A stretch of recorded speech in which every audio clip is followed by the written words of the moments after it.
Yeah, you can go ahead.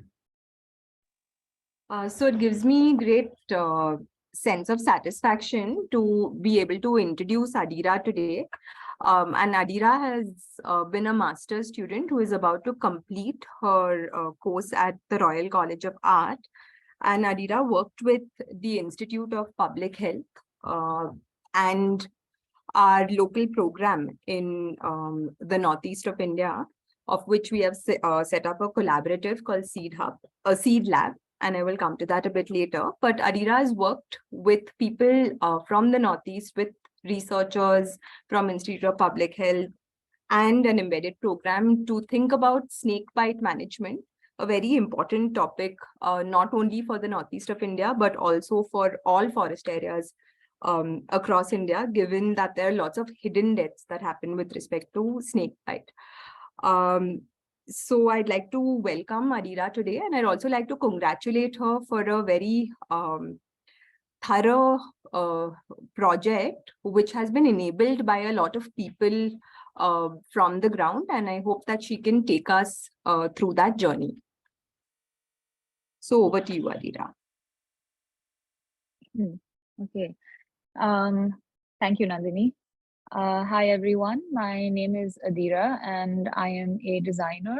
As Nandini said, I just finished my master's course at the Royal College of Art and Imperial College London. I'm going to be taking you through a little bit about the kind of work I do to set the context for what you can expect from this project. And I'll share what the project is, how it was made, and who the people were that helped bring this to life. I will primarily be talking in English, and I'll switch to Hindi in between. If there are some design terminologies that you think are interesting and you want to know a little bit more about, please do make a note of it, and I'm happy to discuss that in the Q&A. And I'll go through the presentation now, and we can come to the Q&A once this is done. Okay, so to begin with, I have a teaching diploma from the National Institute of Fine Arts, and after which I did my Bachelor of Design at Shrishti Institute of Art, Design and Technology in Bangalore. And now I have just completed my master's at the Royal College of Art and Imperial College London. I have had a very mixed interdisciplinary design practice. So I started off as a botanical painter, where I focused on portraiture and still life and nature study, after which I studied communication design and information arts, which helped me shift my work to being an illustrator. And in the professional space, I've worked in policy, social welfare, and conservation, always in the capacity of a designer. And now in the last 2 years, I've explored a lot more with sustainability, circular design, systems thinking, ethnography, and that's helped me round my practice to make it more holistic. So this is a little bit about the context of the kind of work I've done. To help visualize this, this is a piece of illustration that I did for A Tree and Biome in Bangalore. This is a gray-headed swamp hen.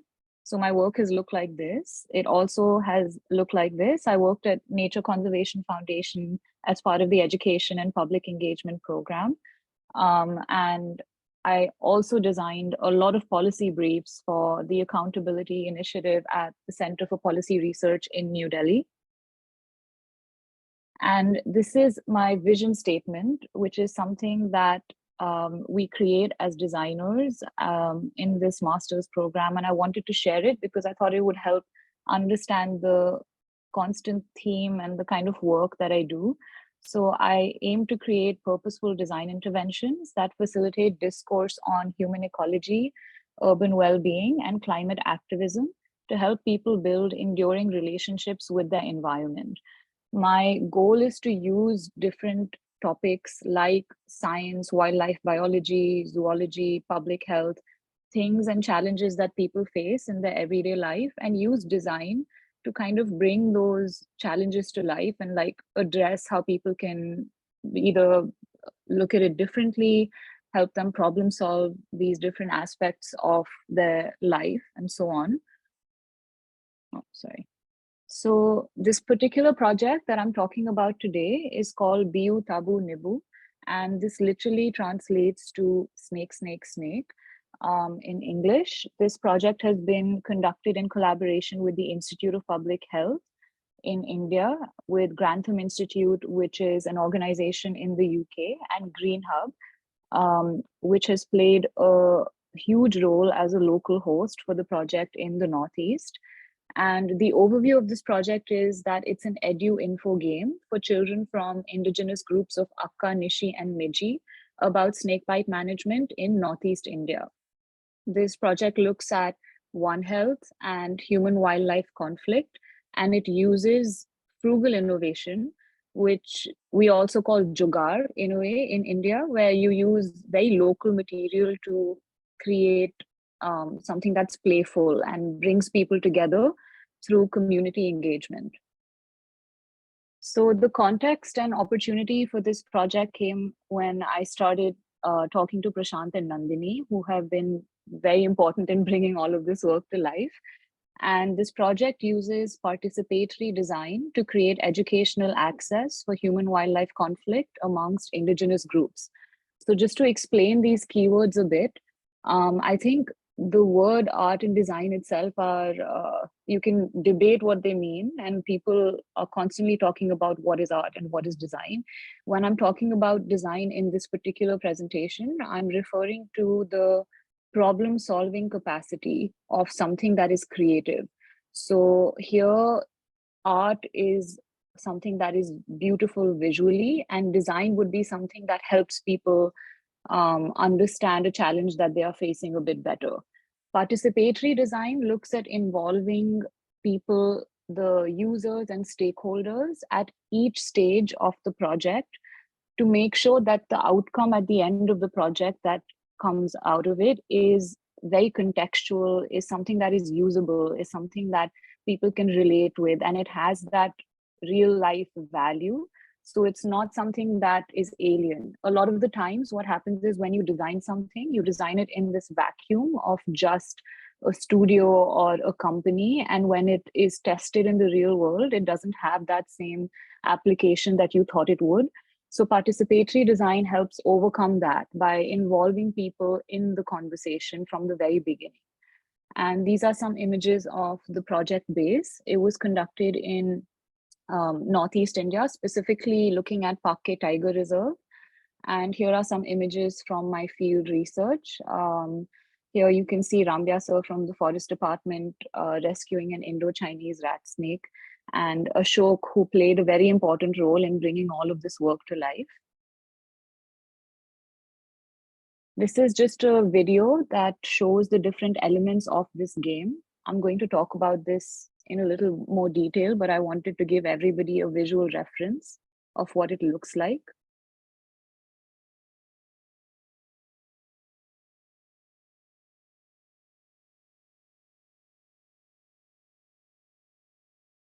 So those were the different components of the physical game. It consists of 10 playing mats that are made using bamboo and cane and cloth, and a deck of playing cards that talk about different scenarios and snakes in terms of scenario building and snakebite management issues. And it contains also a dice, which is made of plywood. And the dice itself is shaped in this way so that when you roll it onto the mat, it falls exactly on one of those patterned holes. And that helps determine the kind of card you get.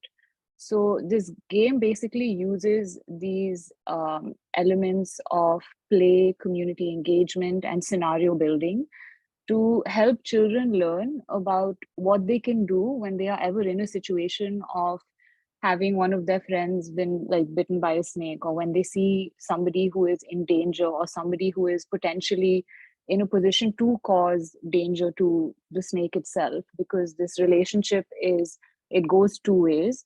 The scenario cards themselves have come from interviews, questions, and workshops that I've conducted. I'll talk about this a little bit more in my research. And this content has been designed in collaboration with Shraddha Rathore, and she's here in this Zoom call, so maybe we can get her input in the Q&A as well, to kind of bring to life the context and the wildlife science of this particular environment. So the making of this has been done by, like I said, these interviews and workshops. This on the left is an image from a needs assessment workshop that was done at Lower Bhalupong Government School. And on the right is an image of co-design sessions with Mahesh using cloth and cane. So what this basically means is that when you're designing something as a designer leading the project, you draw on information from both primary and secondary sources. Information that comes from primary sources is crucial because it helps you understand what exactly the people need and why they need it to exist in a very particular way. So on the left-hand side, as you can see, this was a collaboration that helped me understand the kind of content that needed to exist. What are the situations that children are facing there? What kind of scenarios do they actually encounter when they go out into their environment? And how can that be addressed through a very playful interaction? And on the right, you can see there is a simultaneous co-design workshop that's happening to determine how this form can exist. And these happen side by side because it's equally important to take into consideration not just the content, but the way that it's being made. Because a lot of the times, what ends up happening is when we're designing something, we spend a lot more time thinking about what the material is, but it's equally important to think about how that material can be brought to life, because otherwise the content just doesn't get through to the end group. So the approach and overarching aim of this project has been to look at One Health, which is something that I know is currently a very popular topic in the wildlife space. And it looks at human health, animal health, and ecosystem health, and the unity between all three of these factors. And this project looks at just this one topic of One Health, which is human-wildlife conflict of snake bites. And it uses this design of this game to address the key species and challenges that are being faced, the ecological value of the species, the cultural value of the species, and the myths that are propagated. So I know that a lot of the participants in this seminar currently are public health researchers and wildlife biologists.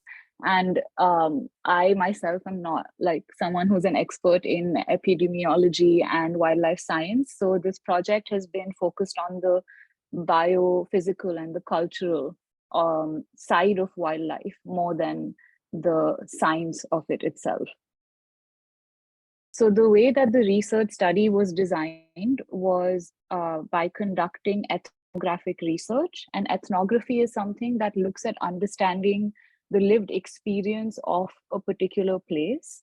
And this was broken down into 11 semi-structured interviews with various stakeholders, such as educators, research fellows, forest department, and field biologists, as well as conducting 2 workshops with 40 students to understand community beliefs regarding species through storytelling and to understand perceptions and responses to threatening species through writing. So here you can see I worked with a range of stakeholders to understand what was happening from different perspectives. It was important to work with people in the space of education and research to understand what material exists out there, how are children being taught in schools, what is the format that they learn in, is that format effective, can it be changed, does it need to be changed? And working with the forest department and field biologists helped me understand what exactly are those environmental challenges that people face. And there's a difference here because a lot of the times the environment that we live in is not reflected in the material that we learn in school.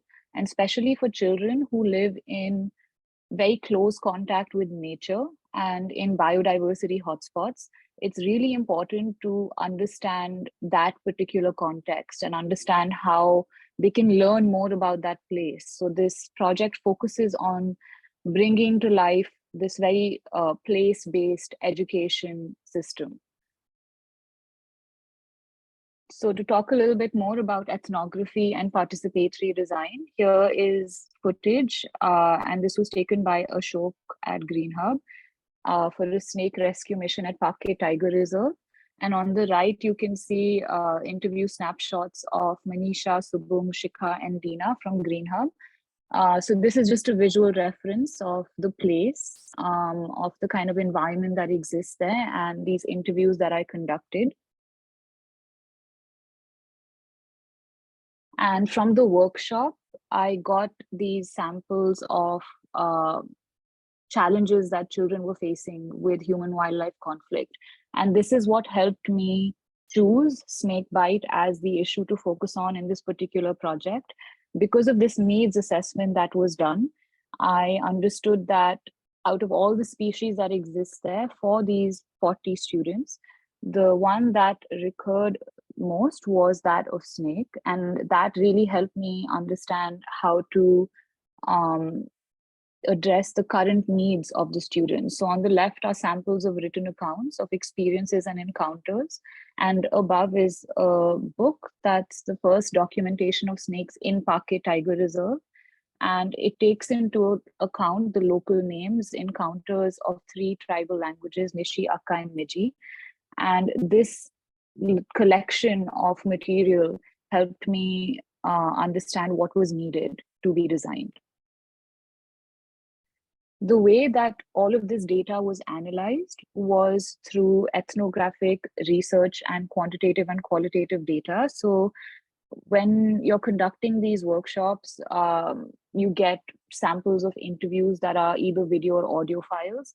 And from the students, I got these written documents. I also got a lot of in-person content where people were saying something in a group setting and I was taking notes.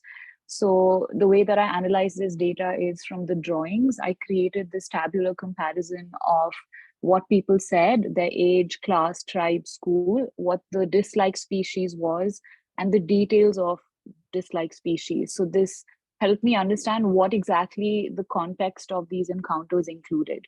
And for the interviews, which were both video and audio files, I transcribed them using software.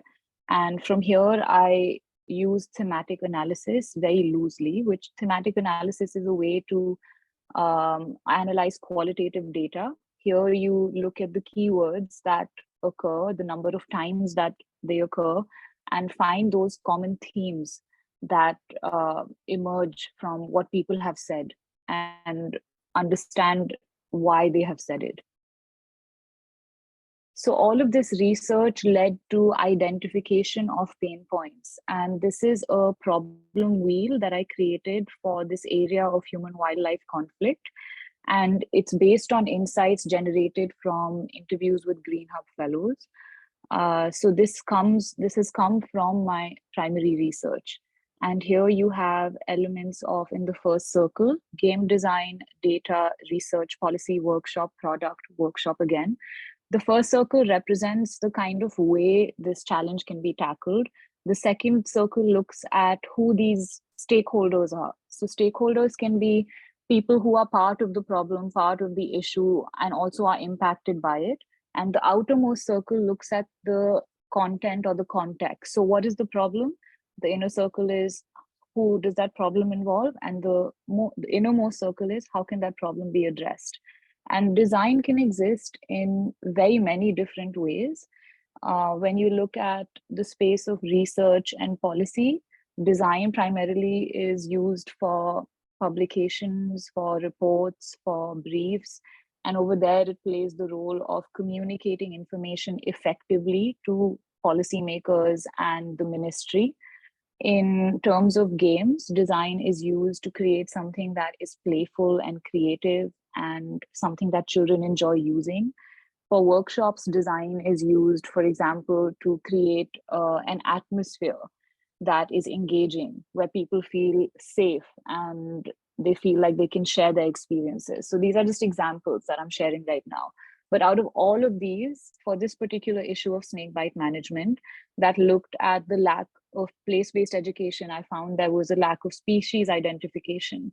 There was a lack of anti-venom profiling. a lack of anti-venom in hospitals, and so on.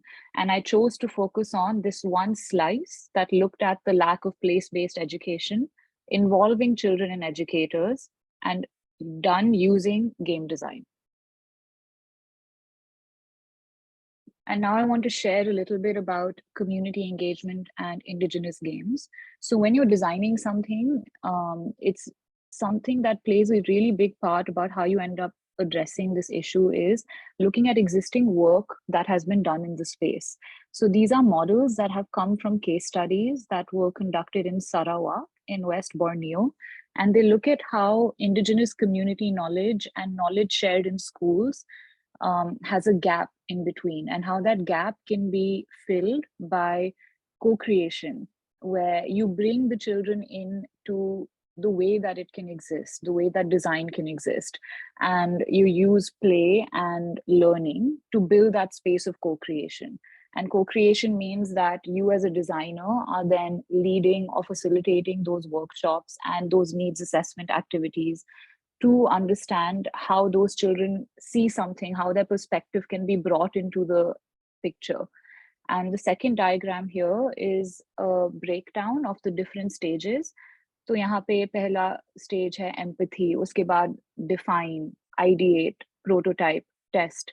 So these are the different stages that I followed in this design process, where first you identify the problem, you identify the situation that needs to be addressed, you scope it out so you're able to define it, you come up with different ideas, like I showed you the problem wheel, and you prototype solutions and you test them. And this is a process that doesn't happen in this very linear way.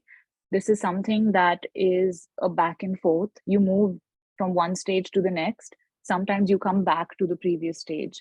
And that is something that's a very standard part of designing for people. You have to constantly try different things, see which thing works the best, and then keep refining that until you reach that finished product. And all of these things that I've shared with you before filtered into this overarching double diamond. So in design research, we use a lot of different models to hold the research in place. One of these is this particular one on this slide called the double diamond. And it looks at how you can apply this to any social or cultural situation where you have different stages of discovery, define, develop, and deliver. And then you break this down. This is broken down into developing the context, into working with different stakeholders, using different methods, ideating, mapping out the concept with specialists, co-design workshops, and then you go to field and you test. And this is something that was a really important part of this project, because I was working with this concept of snakebite management in Northeast India, something that is, well, to begin with, we don't have enough data that records the depth of the issue currently, but then how can we use current experiences of people? And when you're working with limited data in a very local specific place, it's really important to conduct a breadth of research to understand how far does the issue go, who all does it involve. So this is an example of how, if design is at the core of an outreach project, how it can hold the project in place. The way this game has been evaluated has been in parts, because like I said, in participatory design, you involve the users and stakeholders at each stage of the development process. So this means that whatever you're designing or making is constantly being tested.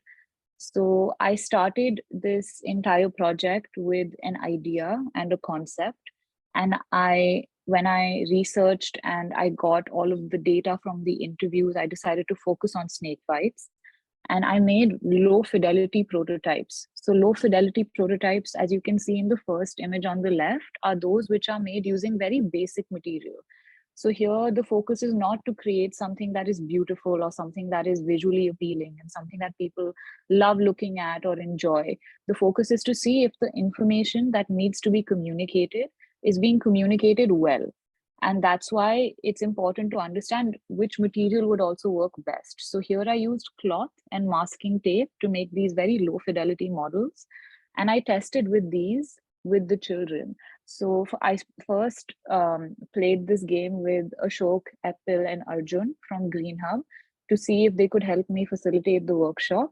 And then I took this to two different schools in Pakke, in and around Pakke, and I played these games with the children to understand how they were experiencing this game. And the way that I was gaining this feedback was here at the top, you can see these different diagrams where I was using multiple choice questions to see which game they like best. I was using child-friendly Likert scales to see which game people were drawn to and why. And for the facilitators, I was using a model of human-centered learning, which looks at how something can be broken down into practical, contextual, and application elements, and trying to understand how these different games worked when placed against each other. So another really important part of social impact work in India is the way that it's measured and the way that impact can be assessed. It's very difficult to find the right way every time. I think that's definitely a challenge I have also faced in my professional work in India. But when you can identify the people and the way the people communicate, you can adapt these models. So adapting the models is something that is very important because that helps you get the best possible feedback for this particular game. And once you have this feedback, you can then take these low fidelity prototypes and then convert it into a high fidelity prototype. So if a low fidelity prototype is something that is made using basic material, a high fidelity one would be something that is refined, then something that is ready to be delivered to the market. So these are the different stages of how a product or a service or a system can be designed. And in terms of the feedback for this particular game, I worked very closely with Nandini and Shraddha. Nandini, as someone who has been in Northeast India and done so much of her work there, has a very deep understanding of the contextual needs of the people. So her knowledge of the local environment, of the network, of the schools helped me understand the kind of information that was important to convey and the kind of process that could be used to convey it. With Shraddha, I was able to understand the wildlife science in these scenario cards. So to talk a little bit more about the final content of the game that emerged, I'm going to go back to that now, which looks like this. The material here comes from understanding that this particular environment of Northeast India is very culturally rich. So then instead of making something with plastic or making something with a material that is foreign, I thought it was that much more valuable to make it with local material. So that's why it looks like something that can be made there, which is something that is a very powerful part of design, to create things that people can associate with, which is reflected in the materiality of the project. And in terms of the content, when I talk about the scenario cards that Shraddha helped me design, that comes from those experiences that people have had. So the content has questions like, what would you do if your friend is wearing bangles and she's bitten by a snake? What would you do if you're walking and your friend picks up a rock and throws it at a snake? What would you do if your friend has been bitten by a snake and a faith healer is called? And these are not games that you find in the market because this is a very local application of design. So I think the power of this project is in bringing to life the very current issues that children over there face and allowing them to feel like that is important, creating tools that help them address it, creating tools that help them understand it, and most importantly, help them um, feel that it's real. Because a lot of the times we remove that power of design from these pockets of the country which don't have urban life. So this has been the overall project. And this is the end of my presentation. So I'm going to stop sharing my screen right now. And I'm happy to open the floor to question and answers, and we can discuss this together.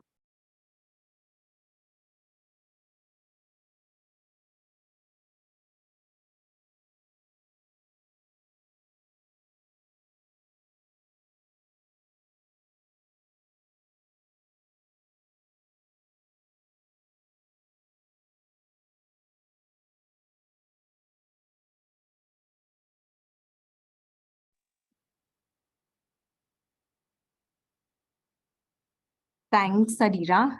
Vivek, should I go ahead? Yes. Yeah.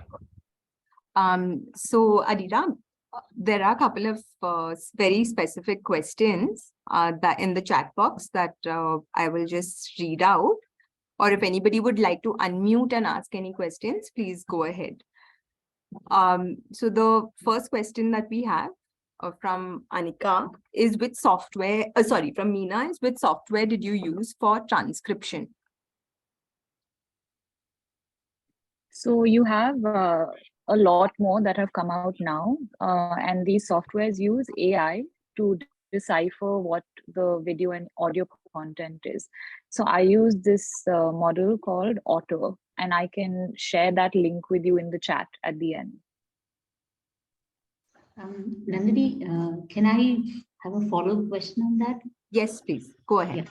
Yeah. Meena here, it was wonderful, Adira, very creative presentation, and the project also very creative. I was asking about the transcription software because quite often it is very expensive, this transcription software. Was the one used by you is free or how it is? So because I'm a student, I get a package of softwares from my university. So for me, it's under the education package. But I know that these different transcription softwares have different systems. So if you apply as like an organization, then you can get a discounted rate to use the software. So I'm also happy to share that link in the chat. Okay, thank you. We have a question from Arjun next. Arjun, go ahead. Yes, thanks, Adira. That was a really fascinating talk, and it, I think, really brings to light how such processes can be used for wildlife conflict and in general, this larger space. So I had one specific question, which is something that you had alluded to, which is it helps in the snakebite management stuff over longer terms. So my broader question is, what part of this game did you incorporate? I mean, where in the game did you incorporate the part where the long-term implications of snakebite are made salient now? Because snakebite is a low probability but high lethality event, which is like lots of wildlife conflicts. So I'm curious to know what part of that fed into the game. So for me, I think a lot of the decisions that I was making for this project were coming from existing research, but also they were very time bound. This particular project, currently, the way that it exists, looks at education at the first level. So this looks at that, creating that knowledge and awareness at the first level. In terms of long-term behavior change, the impact of that and the gap that exists between knowledge and behavior is something that would need to be tested multiple times, and then that process itself requires a longitudinal study to understand what the results are at that stage. So currently the project, the way that it exists, hasn't reached that place yet, but that is definitely something that I thought about at the end as well. And I am curious to understand how does something like this reach that particular point, because even the sample size of students that I was able to work with is pretty small. So then expanding that, testing it multiple times, and then gaining feedback about whether that knowledge has filtered into how many snake killings dropped or how many snake killings, snake bites people reported. I think that would require a network of data to be gathered in the long run. Thank you. Okay. Thanks, Arjun, and thanks, Adira. Arjun, sorry to put you on the spot, but would you like to talk about Monticola? Oh, yeah, sure. So, Monticola is a snake rescue tool, and it's a larger brand for helping reduce snake bite particularly in the Northeast, but anywhere. So it's this really portable and the world's toughest snake hook. So you can carry it everywhere because similarly, like I've been involved in this space for a while, and we've seen that it's really cumbersome to carry the entire snake hook, you know everywhere because it doesn't fit in the bag. You're stopped at the airport. So we've created this really portable device which can just latch on to anything, made of stainless steel, so it'll never rust, made of 6 mm steel, so you can move furniture around, which is very important in rescue situations, right? When snake enter homes. So yeah, so that's something that's going to be rolled out very soon. It's had its launch at the Green Hub Festival, and then Nandini and Salil also launched it at one of our brainstorming sessions, and it's going to be out in the market very soon. Thanks. Hey, this sounds really cool. I think I had a conversation with Shraddha and she was telling me about this. Yeah. But if you have somewhere where I can look at this online, please share a link in the chat. I think for everyone, this will be very interesting. For sure, I will. Yes. Thanks. Oh, Thanks. So I was on. Oh, thanks, Gaurav. My bag's Cool, at the really other end of the hands-on, room. very- So. Yeah. Cool. We have another question from Nayantara. Really cool, Adira. Could you give us a concrete example with a visual card, if possible, of how the content of the game corresponds to the science of snake and snakebite management? Would also love to hear a little bit about the gameplay in itself in a little more detail. Okay, so give me 1 second. I am just going to share a different file. So I'm just pulling it out.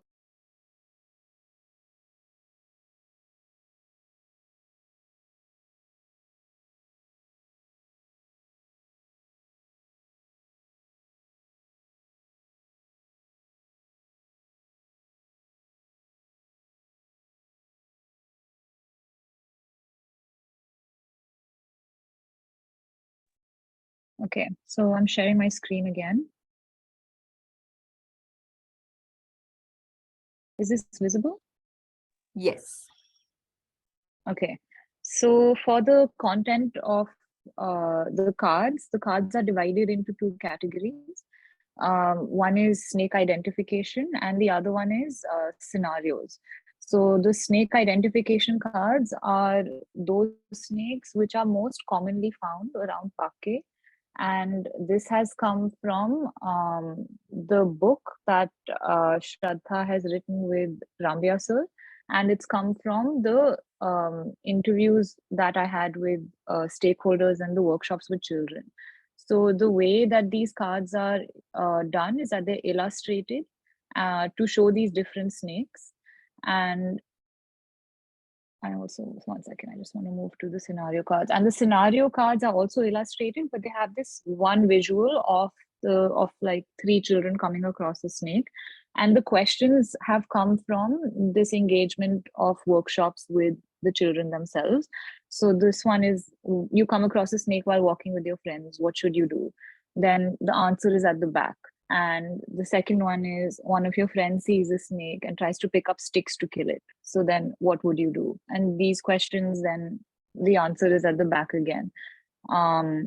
This one is, someone's bitten by a snake. You suck out the venom and cut around the bite to release bad blood. Was this the right thing to do? So these questions have come from either incidents that have happened or experiences that children have seen people around them have. And the card itself consists of 30 decks right now.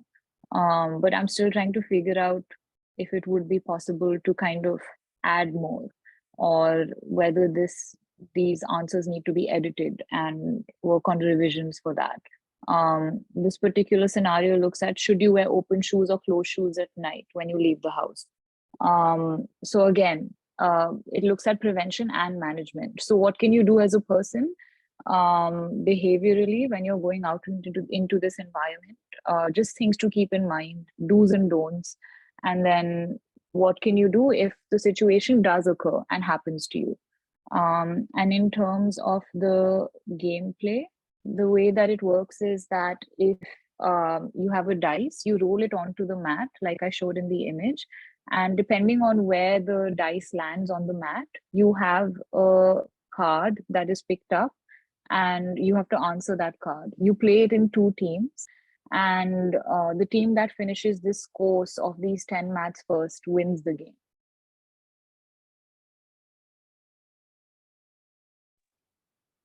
Thanks, Adira. We have another question from Rohit. And Rohit is at Green Hub today with a bunch of other people who are hearing you. So Rohit had 2 questions. I might have missed it, but what is the reason for taking interviews of Green Hub alumni? And the second question is, can this be scaled up to other regions, or will this work have to be repeated for other regions? So for the first question, I was working closely with Nandini, and Green Hub was onboarded as a host partner for the project. I personally, I'm not familiar with Northeast. So for me, it was important to work with people who are familiar with the environment. Green Hub provides that space of bringing together local practitioners to understand wildlife research and video and filmmaking and storytelling. And so I thought that was a really wonderful resource to work with people there, to have these conversations and hear their stories of what have they seen, what have they heard when they've conducted their own research, what has been their experience of growing up in that environment. And this ties into designing this research study, because a lot of this comes under actually primary research, and it's not possible to gain this understanding without bringing these very real experiences into the conversation. So this is why Green Hub fellows were interviewed. I was not looking at the segregation of like alumni and current. That just ended up being a coincidence of working with people who were available at that time. And for your second question, sorry, Nandini, what was it? So the second question is, can this work be scaled up to other regions, or will this work have to be repeated for other regions? Okay, so I think this process can be applied to different regions and different human-wildlife conflicts. In terms of repeating it, it will have to be repeated if factors change. So if this game that's designed is now not for children, or if it's for children who are older or younger, the work will have to be done again to understand what best suits that particular user group. If this work is done with people who or with the area of human wildlife conflict that is not of snakes, then you will have to conduct research to understand what that issue is, what are the problems that people are facing. So the approach can remain the same. It can be interviews, workshops. You can follow that methodology in itself in the larger picture, but it will have to be, I would not use the word reworked, I would use the word adapted to what the needs of that place are. And then therefore this entire experience would then create the best possible design for this new environment or new problem. Thanks, Adira. So we have Shraddha who wants to ask the next question. Shraddha, could you unmute and ask? Yes. Hi, Adira. Thank you so much for taking us through your journey of coming up with this game, because it just looks like a game, but there's so much of science and ethnography that went into it. And it was very interesting for me to understand that process. So my question was, you mentioned in one of your slides that there was a gap between the indigenous knowledge and the knowledge that was shared in schools.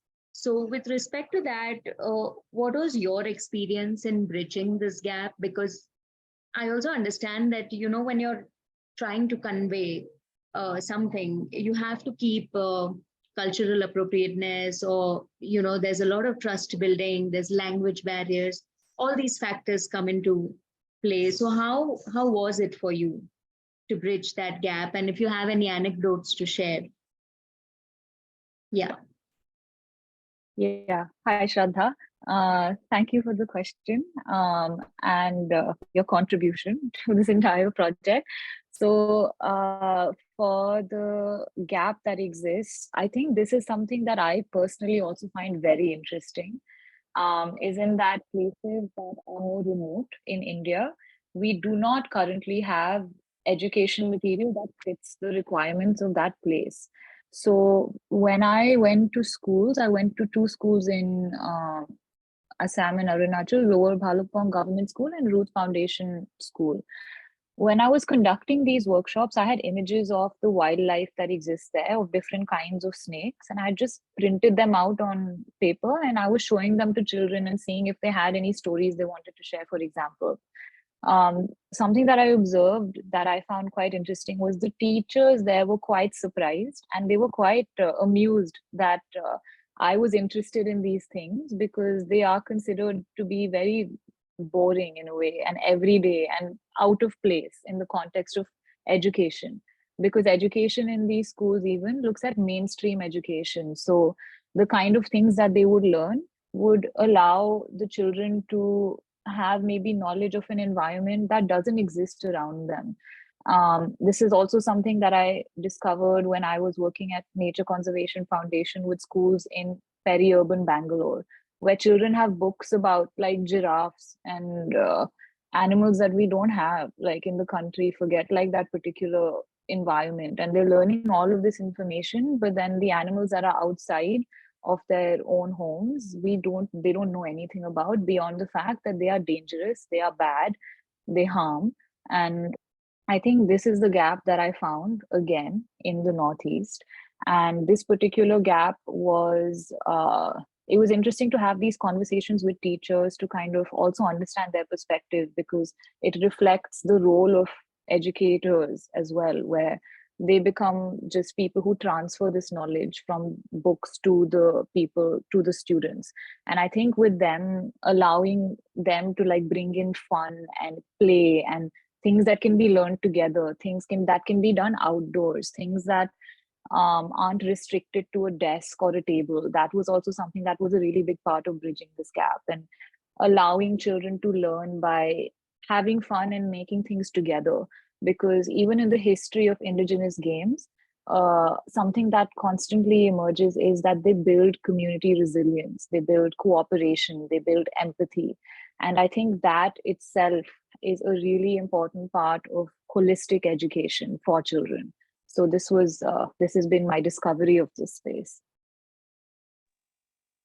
So thanks for that, Adira. We have a follow-up question, part of which you answered before, from Kaushik, asking how accessible is this game to school children, and do you think that this game can be generalized to the whole of India?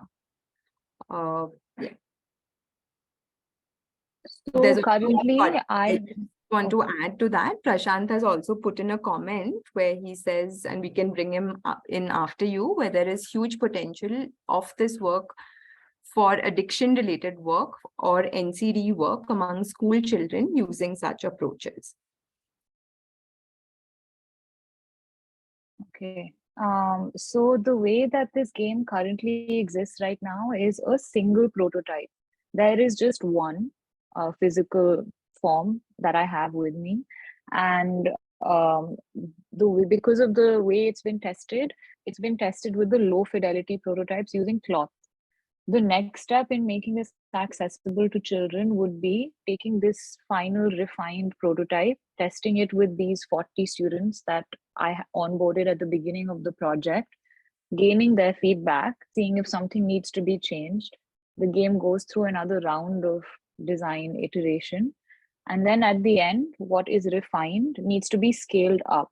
The way that it would have to be scaled up is, I would imagine, either funding through CSR grants or social innovation research, and applying for those kind of funding opportunities that would give this work itself a platform.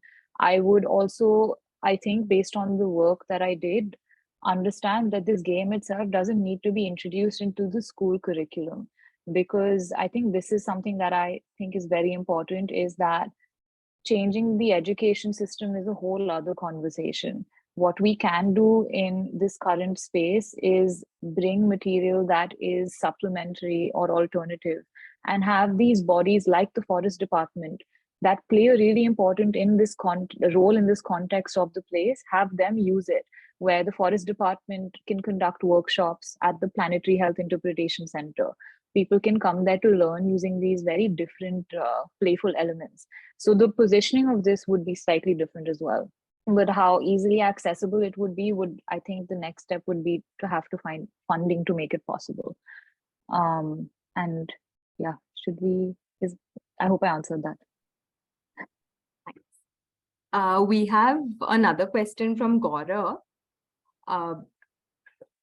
who asks what kind of approaches we can adapt in places where different traditional beliefs are associated with snake bites.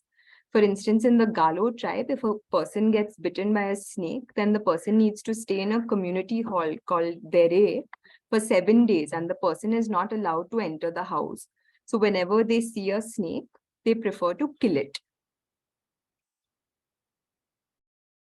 That's a really interesting question. And I think this was one of the most challenging parts of the content that I found, because like this example that is shared, if a particular tribal community believes that when someone's bitten by a snake, they call a faith healer, how do you stop that from happening? And another thing that, like, a follow-up question that I had to myself was, do you stop it from happening? Is it your role to stop it from happening? Because as someone who's coming in to introduce new knowledge into a particular place, I think it's equally important as researchers or designers to take into consideration the old knowledge or traditional knowledge that exists there. So how it would be done for, like how it was done for this particular game, is that card that has a faith healer question. The answer to that, and this is something that I worked with Shraddha and Nandini on, was you first take the person to the hospital, or the person first gets medical care, and then whatever the community believes can happen. So I, as a person and as a designer, I work in this space of social and cultural challenges. And I think that I would not cross that line of trying to change a community's belief, because I don't think, as an external person who has no knowledge or experience of that, I have the right. But then I think what we can do in these particular situations is find ways to work around it. How can we bring in new ways of thinking and combine them with what the experience of that particular community is? What can be done is conversations and workshops with people from this particular community that you mentioned, and bring them into the conversation, see what they feel, what is their feedback when you tell them this, how would they communicate it to each other. Maybe the way they communicate it to each other can be incorporated into the design itself, so then it's effective, and then it's not something that they feel removes their experience from the conversation completely. So yeah, that's my answer. It is a very tricky question.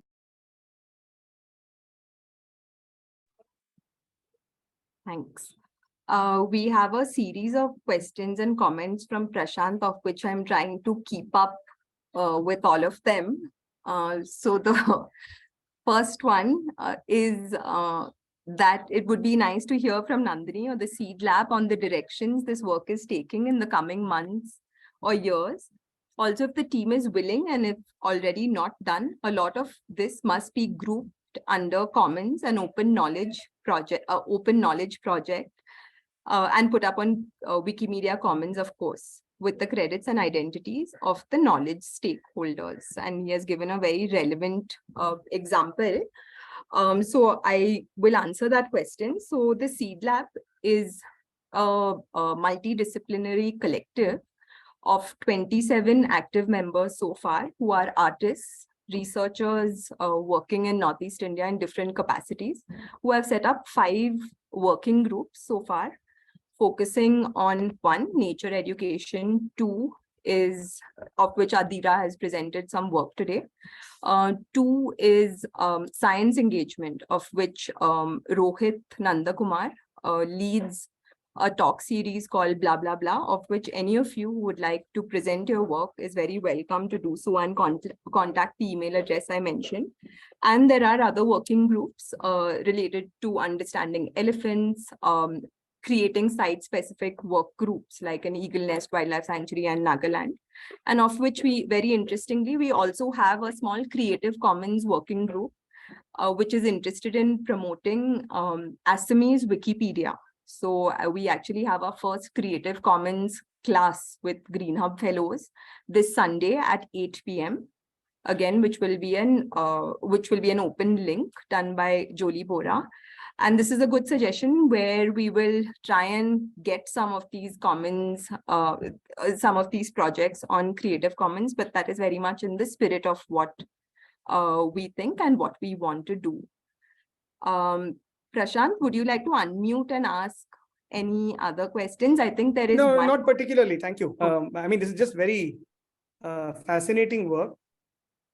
Am I audible? My internet might be poor. We can hear you. So there's another question. I will ask this to Shraddha and Adira. The question is, any comments on the all women led work? Is it so? How do this, or in general, the team's genders composition affect such community-based co-production approaches?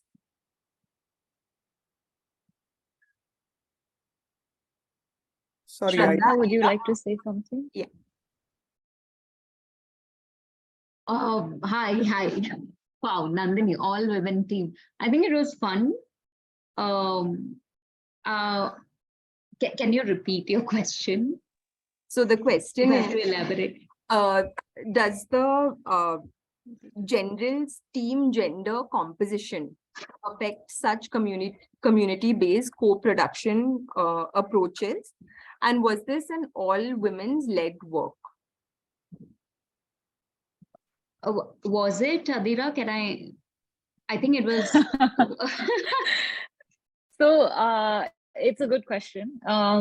It was because it was my master's project. I was the one person at the beginning and as the main center of all of it. I think working with Nandini and Shraddha was incredible. They come with a wealth of knowledge and experience, and working with women is always wonderful. I really do enjoy it. The project, however, had a lot of help from men as well. So I can't say that it was an all women team. It would not have been possible without Ashok. And I don't know if Ashok is here still on this call, but if he wants to say something, that would be amazing. But Ashok Talang, he made a lot of the field work possible, a lot of the engagements possible. What I would say is the co-production and the collaboration could not have been possible without local leadership. And I think I would emphasize that fact a lot, where a lot of the times we come in as external foreigners or people who aren't from this particular environment that we're trying to create something for. And that has very drastic implications on what is at the end designed. So this particular project, I think the strength of it has come from the very local engagement. And that I would say would not have been possible without Ashok. Also, Nandini, I do believe that Pakke has seen a lot of, over the years, seen a lot of women participation. And that again has so much to do with the kind of environment that exists there, not just with the department, it's also the local communities. And it's just very comfortable to work there. You have so much help from everybody and so much cooperation. So it makes it a lot easy and fun to work in that place. Would you agree, Adira, Nandini? I would definitely agree, as like I was telling Adira, for instance, doing such a short-term project as part of your master's, one of the Pakke in that sense is a great inclusive ecosystem to be part of, and to be great credit to integrate into such systems and embed herself into such systems. where at the heart of it, I think maybe we don't actively ask ourselves, but at least passively we try to ask, what does good participation look like at the heart of what we're doing? And we've also come a long way. I remember seeing photographs of me in the early days, 2 women with 180 men. And I'm very glad today that it's much more equal, at least in the pictures and in the diversity that we see. We have, I'll just take the last 2 questions and we'll then call it a wrap. So we have a question from Anika and Meena. How would you adapt the game or the approach or any other creative approach to educate and empower adults on topics such as the one you chose? I see the potential of these creative approaches to build public discourse on important issues that matter to our lives, hence this question. Okay, so yeah, that's a great question. The overall approach of participatory design is, I think, something that is now gaining a lot of momentum in the social space. It's being used by a lot of researchers and small innovation hubs to create these design sprints or these design projects. And there are definitely case studies about how it's applied for, like, I know that a lot of work has been done in the UK about adolescents and children who are smoking, and how this can be something that can be addressed there. I was having conversations with Nandini before I focused on snakebite management, where we were also talking about how it can be used for other aspects of people's social lives in Pakke. And it is very possible to apply this approach and methodology to different things. And I think it doesn't always need, the most wonderful part of design, I think, is that it doesn't always need a designer to do it. You can be a researcher, or you can be a public health practitioner, a wildlife biologist, and you can use these existing case studies that are available, the way that people are using these methods to bring people together, understand the community beliefs, understand the community support that's needed, and find those pain points yourself with the background that you come from. And I think bringing then the right people on board and the right stakeholders is very possible. So yeah, I think it's very real, and it can be done by a very transdisciplinary, interdisciplinary approach. So we have one last question, after which we'll wrap up. It's from Arun. A fascinating presentation and discussion. I would like to add a question along with Shraddha's cue on bridging gaps. I'm keen to know your opinion on bridging gaps between traditional knowledge within generations of the same community. Yeah, okay, that's also a really wonderful question. When I was doing this project, I was trying to understand which route to take, whether I was, like, when I did the research, I was wondering if I should look at different generations of a family or a tribe and look at the gaps that exist there, where kind of oral histories have either deteriorated or strengthened particular beliefs, or whether I would focus on the education system. I chose the latter because I think the former requires in-depth community immersion, and it requires a much deeper understanding of a particular place. In terms of my opinion on bridging this gap, I think it's something that is needed. It's something that even in today's society, whether it's rural or urban or hyper modern, we are facing this everywhere. There is a huge disparity that exists between generations about the values of certain things, about the way that people perceive life, the way that we understand family or social space or public space, personal space.